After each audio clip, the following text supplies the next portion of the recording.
in your life, what is it finally going to take? You don't have to be broken down, broken into. Like that city in Proverbs, a city without walls, it tells us is just like the person without self-control, no control over our spirit, makes us feel broken down, and our life gets broken into and broken up. So we're going to continue in the transformation series. In your life, what is it finally going to take to transform and break out of that? So today we're going to lay the foundation of a life transformation. We started the new series last time and we talked about just some inspiration and motivation to even want to have that life transformation on the last video.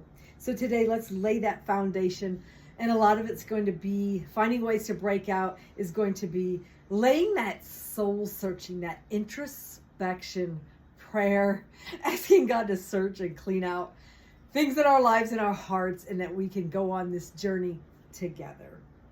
So, foundation of transformation today. And I'm Nurse Ann. I'm a certified emergency and mental health registered nurse on the front lines for many years and still going. And you can see all the series at the website, nurseann.com. That's Ann with an E. See that in the description. So today, in your life, what is it going to take to break out, stop being broken into, broken down like that city without walls? We're going to get into some inspirational media along with some bonus content. And at the end, there's always the prize, which I'll tell you about in a second. In the first one, we're going to get into, I was inspired by In Touch Ministries with Dr. Charles Stanley, a message from last week, the thrill of trusting God. And he gave us the keys to victory, which is going to be the keys to victory in our own life for breaking out, stop getting broken into, and overcome and have the life transformation that you want and deserve. And the number one was having a clean heart. And we can't do that on our own. Asking God and working on ways to clean out our habits, our thoughts, our patterns, even deceit, dishonesty, asking him for that clean heart, like David did in Psalm 51, asking for the clean and a pure heart, which we're going to get into soon. And number two was a clear mind. And after we clean out stuff in our life, even have a cleaner heart, cleaner thoughts, we do have that cleaner mind where we can think about the vision of our life, our direction, our purpose. And remember, there's a verse that says, without vision, we throw off restraint and we lack that purpose and direction. And then number three was, it helps us also then to have pure motives, which is really going to radically transform not only our own lives, but the lives of others as we start having clear, pure, better motives, not feeling that need to push others out of the way or use people, but just to have a life of pure motives and integrity. It's so great to have an integrity where you can look yourself in the mirror, look others in the eye. And I did a lot of videos on the Legacy series and other videos about having integrity and just having also that life transformation. So having those pure motives for yourself, to God, and others. And then number four was our focus. Our focus is so important. Focusing on God, not just what's going on around us, what other people are doing, saying, media and culture. Also not just our feelings, not just walking by sight, what we see around us in our feelings, but having that focus and that conviction and get us back on track and focusing on God. So he also reminded us in the series that sometimes we just think it's the big things in life that we can point at others, or because we're not doing certain big things that we're going to be fine. But we're reminded that it's the little things in life, the little things that can trip us up and get us off track. And sometimes we do forget about that. So we don't want to be like that person in Proverbs 25, like without that self-restraint, self-control, where we're like a city broken into and left without walls. And if you're a city or a person broken into without any defenses, what is going to happen to you? Leave that in the comments. And make sure you please follow, share, like, leave your comments today after you follow. So we're going to also get into an interesting media called How to Develop a Pure Heart. Then we're going to get into some of the bonus content. And then at the end, there's always the prize, which is a short, quick, action-packed chapter from my published fictional drama, where you get to ride along with the frontline workers, rescuing those in crisis of mental, physical, and spiritual. It's so much action and adventure there, along with advocacy and awareness. So this article is from Pastor Chris Caruhije, and the site is 30coastalchurch.org, and how to develop a pure heart. And we're reminded in Matthew 5:8, blessed are the pure in heart. So it's good to have that clean vision and focus. And they remind us that when we come across the concept of working for that pure heart, we can think of just abstinence, sobriety, or having a clean, not doing anything wrong in our life. And though these things can define that, they're merely external. On the contrary, we're reminded that God said that pure in heart, which refers to our internal purity, understanding that dealing with internal purity and cleaning stuff out is going to bring out external and a better life. So we can have genuine hearts to desire things that please God. Then our lives can reflect and produce things that please Him and spill onto the lives for ourselves and others.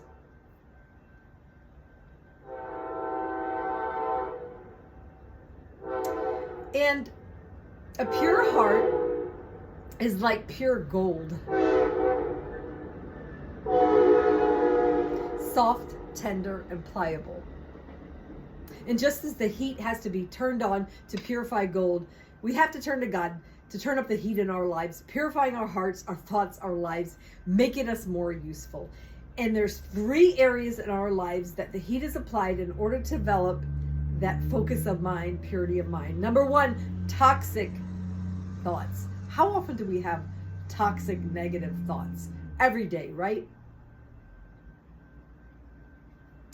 In the refining process, John Bevere wrote in a book, Heart Ablaze, how impurities are removed from gold. The refining process, gold is ground into a powder and mixed with something called flux, and the two are placed into the furnace and melted by intense fire. The impurities are drawn out and they rise to the surface. The gold, which is heavier, remains at the bottom. So in developing that pure life heart, a better life, that transformation, it helps for God to deal with and remove our toxic thoughts. And number 2 is corrosive connections. And when gold is mixed with other metals like copper, iron, or nickel, it becomes less pliable and more corrosive.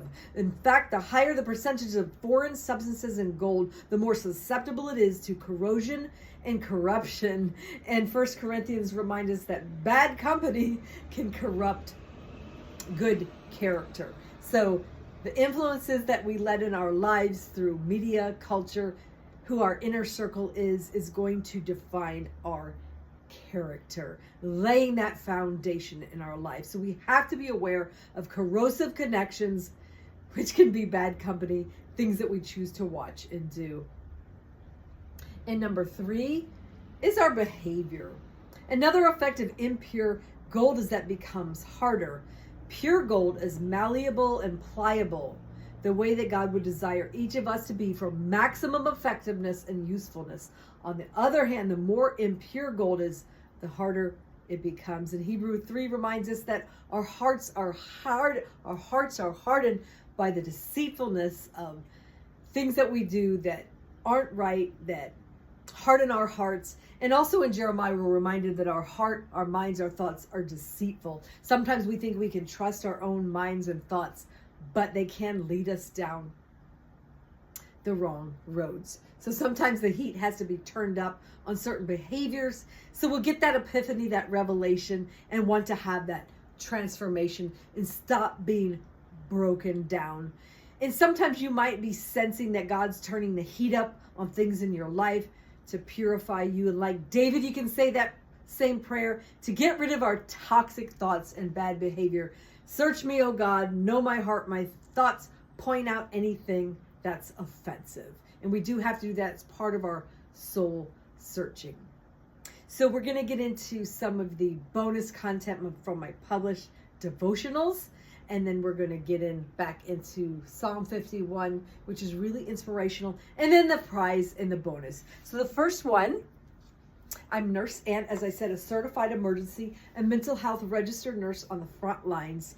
And I know that we struggle with doubts, self-esteem issue, refining our lives, habits. And so in my free time, I created some devotionals that help us with that soul searching, getting on, staying encouraged in our lives. And the first one is Word Puzzles Devotional. And I looked up unique and interesting words and then linked it to our everyday life and inner thought struggles, and along with relevant biblical prescriptions of wisdom and inspiration so you can overcome and thrive. Get your dose, because there's also soul searching and soul medicine in here. Do you need medicine for your soul? So the first one I chose today this is an A to Z devotional, and the letter C, and the word is contrite. What does it mean? It means feeling or expressing sorrow for certain things we've done or offenses, how we've offended God, offended others. It can be a weight off of our shoulders and our hearts, our lives, our minds, when we do that confession and come clean. Admitting our weaknesses and transgressions can be a catalyst for restored relationships. Relationship with God, ourselves, and others. And of course, that first relationship, we want to keep the open line as a relationship with God. Everything else is going to flow from that connection. And Dr. Charles Stanley told us in 30 Life Principles that our number one principle, our intimacy with God, is his highest priority for our lives, determines the impact and, of course, that transformation for your life. Even King David poured out his confessions and heartfelt prayers and cries. Search my heart, there it is again. Know my thoughts and transgressions, and create a clean and new spirit, new hearts within us. So we can turn away from certain destructive habits and thoughts and lead us to the true goal, that life-changing, relationship-changing. And also from the Word Puzzles devotional, I'm just going to read you a little bit of the intro that was inspirational, also for having our lives change in that life transformation, laying that foundation.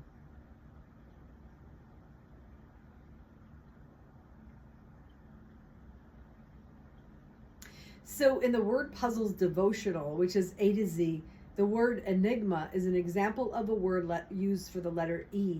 And the dictionary definition is a person or thing that is mysterious, puzzling, or difficult to understand. Sometimes your life can feel difficult to understand why you can't break out of habits, while you're feeling broken down. And life struggles and our own thoughts and habits can feel like that sometimes.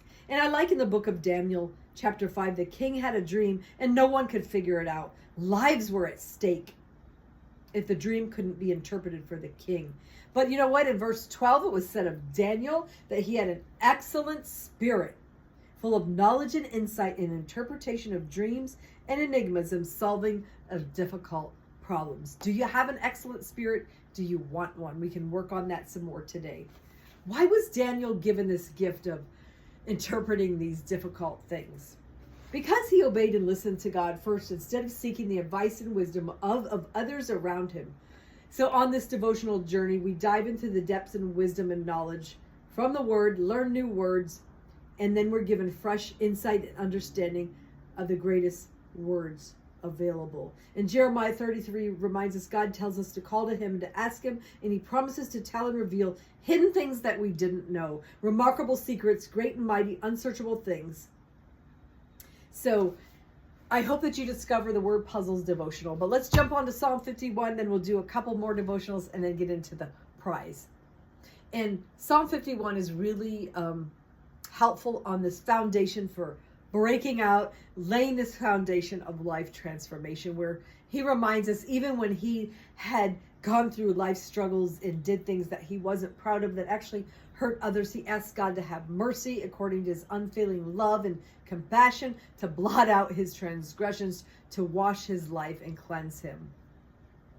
And he admitted that he knew the transgressions in his life and that was before him, and that he did it not just against others and himself, but also against God. And he asked God to clean him and wash him. And then he would hear joy and gladness. Do you need to hear joy and gladness in your life and stop feeling broken down and broken into? And then, of course, in Psalm 51:10, he asked God, create in me a pure heart, God, and renew a steadfast spirit within me, not to cast him away or take the spirit from him. And then he will have the joy of his salvation, the joy restored to him, granting him a willing spirit to sustain him. Do you need your joy restored to you? And stop feeling broken down and broken into.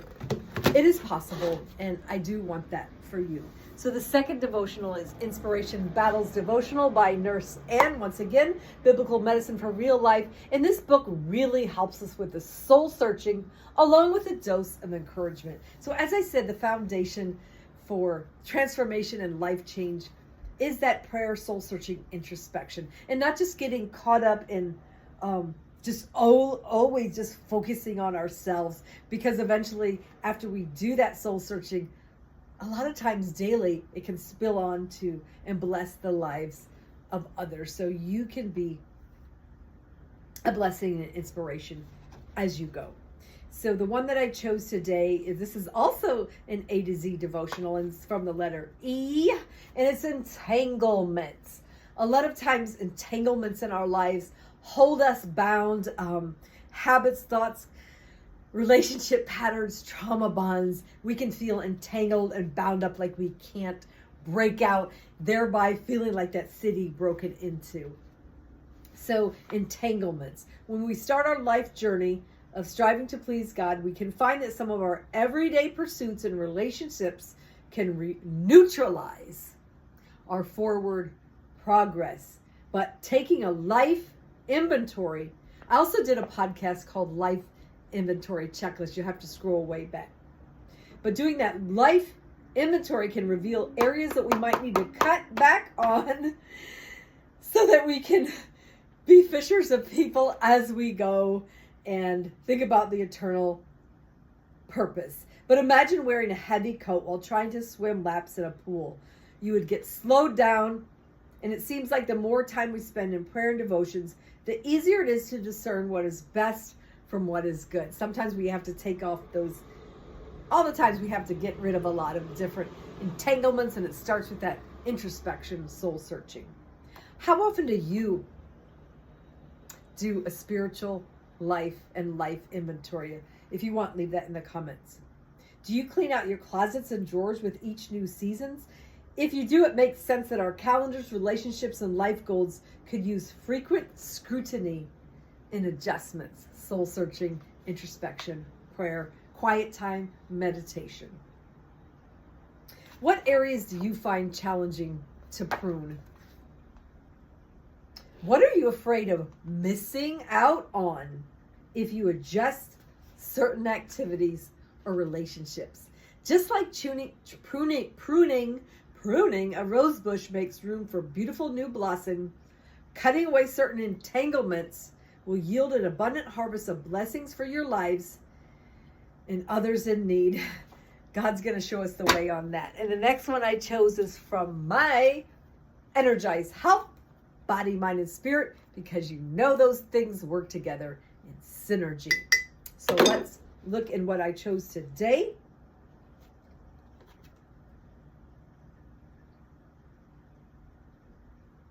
If you feel like you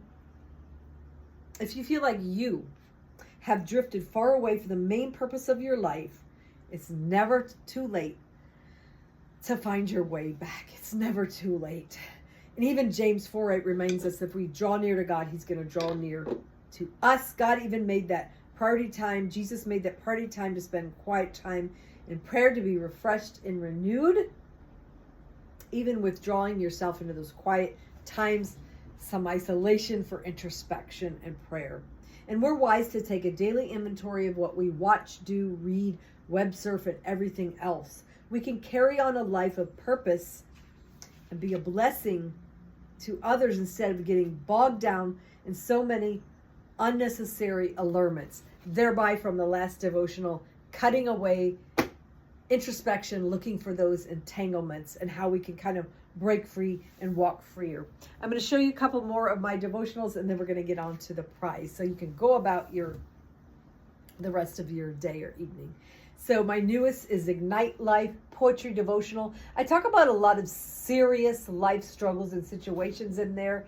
Then there's a poem that I did along with a devotional for encouragement and helping us break out of that. Ignite Life Poetry Devotional by Nurse Ann. Link at the website, nurseann.com. That's Ann with an E. You can see it in the description. Please follow this, like it, share it, leave your comments. And then there's also the Mental Healing Poetry Devotional, because we all need mental healing. Do you need mental healing? Do you need change in your life? Do you need transformation? All right, we're early today. We're going to jump on to the prize and the bonus.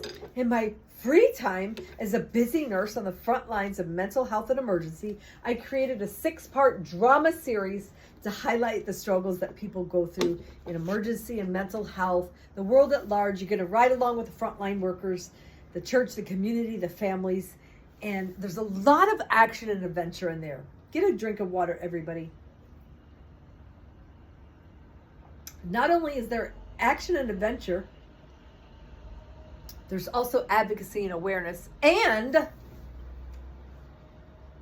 romance, faith, inspiration, danger, and suspense. So it's a 6-part series. We've already finished book 1, Sheep Among Wolves. We've finished book 2, which is Dr. John Doe. We talked about Alzheimer's, memory disorders, the frontline workers, drama, crime, danger. We finished book 3, A Tent Under the Bridge. Now we're in book 4 is Defenders of the Weak. We talk about people getting bullied and anxiety, how they help each other. We're going to jump into that in a second. Then after that, we're going to do Ready, Willing, and Able. We talk about disabilities and the spectrum and how people can shine their own unique talents. And then the season finale, it's written to be a television drama series with your help, is Out of Control. We talk about relapse and addiction, entitled people, new beginnings, and the culmination of the frontline workers' special relationship. Let's jump into that. And it's in one book. You can ride along in the Mental Falls First 6 Stories edition. Link at the website by Nurse Ann. And to make it exciting for you, it's on Audible and iTunes as an audiobook narrated by Drama Simpson. He brought it to life with siren noises, action noises, different characters. You're going to feel like you're right there in the action. Audible and iTunes, the Mental Falls First 6 Stories edition by Nurse Ann. Leave a review. Let's jump into the bonus and the prize so you can go and start that life transformation, that soul searching, and break out. Stop getting broken into. We're in chapter 11, Varying Viewpoints. Varying Viewpoints. Wednesday after work, Leon and Lita headed to their first couples premarital counseling session after grabbing food from a drive-thru. They were each intrigued to see what the counselor had in mind for their first session.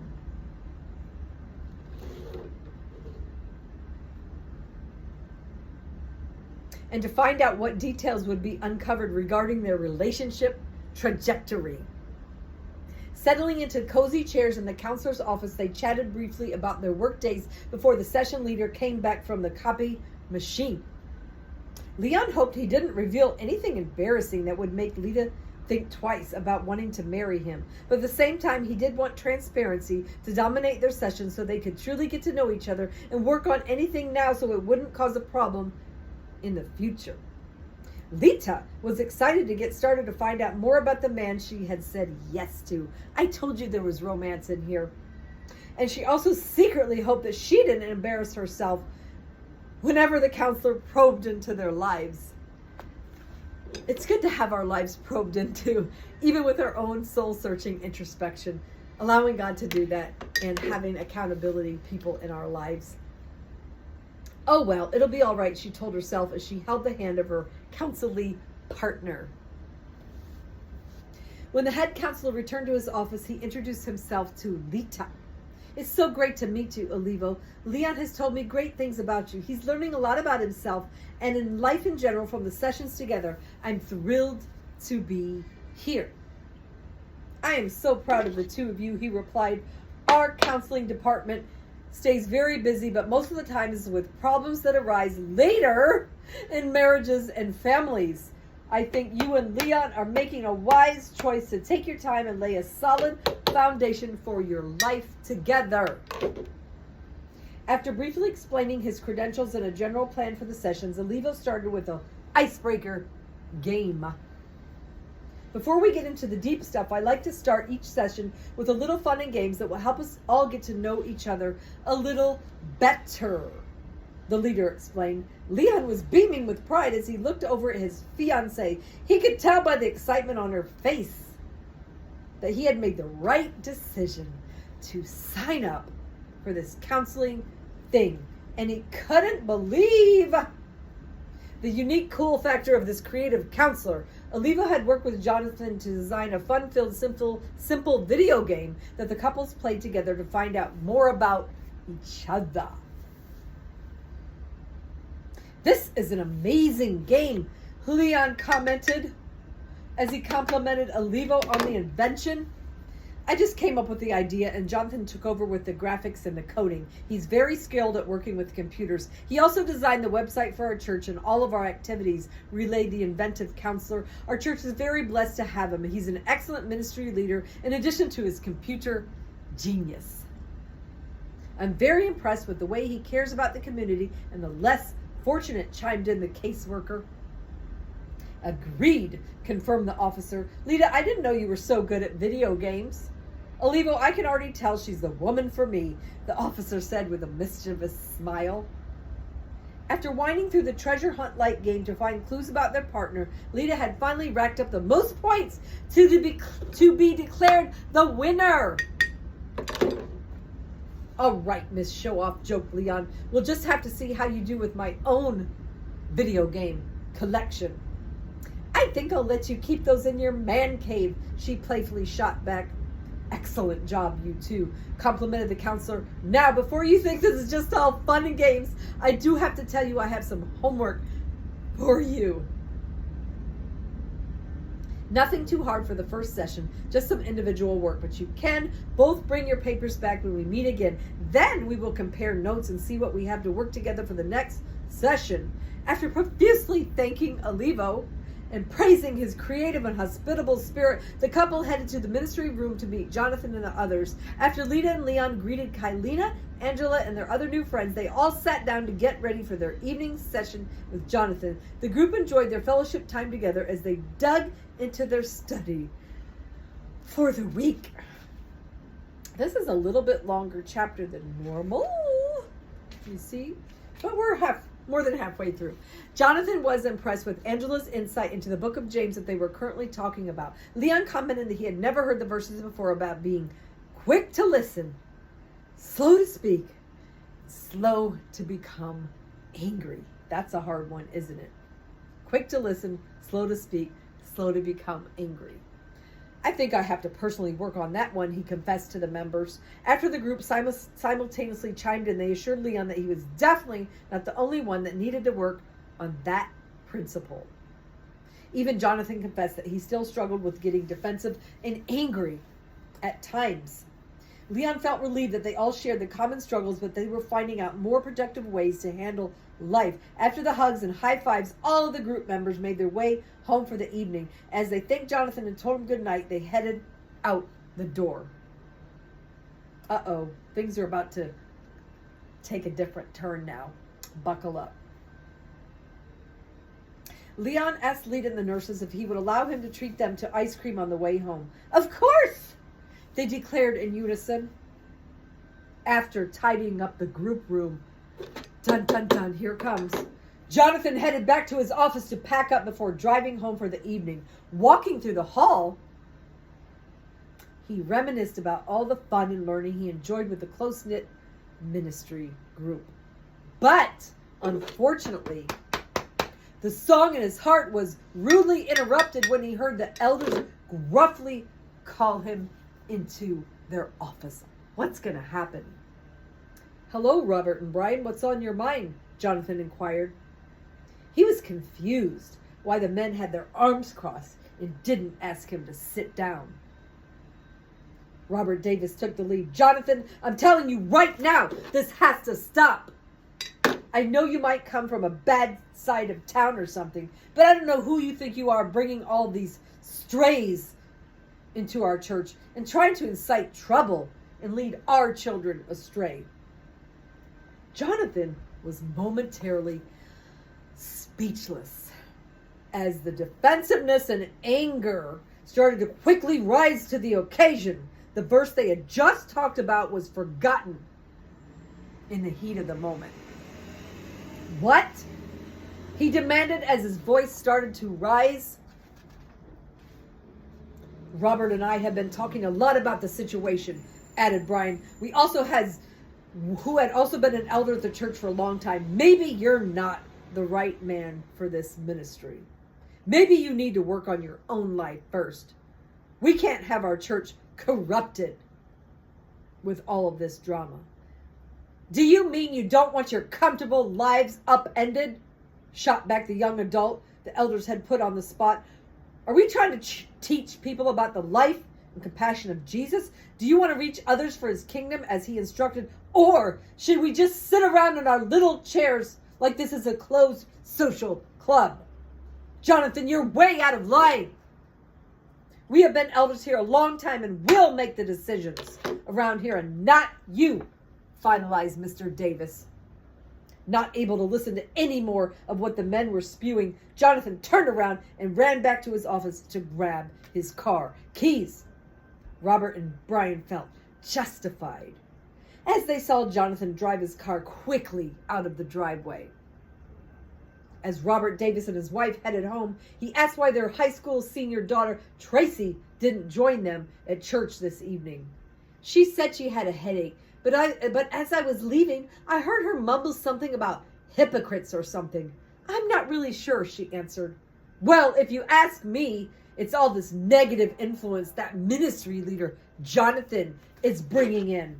Not wanting to argue again with her husband, Mrs. Davis sat in silence during the drive home. And the next chapter is chapter 12, Ice Cream Drama. See you at the next nurseann.com podcast.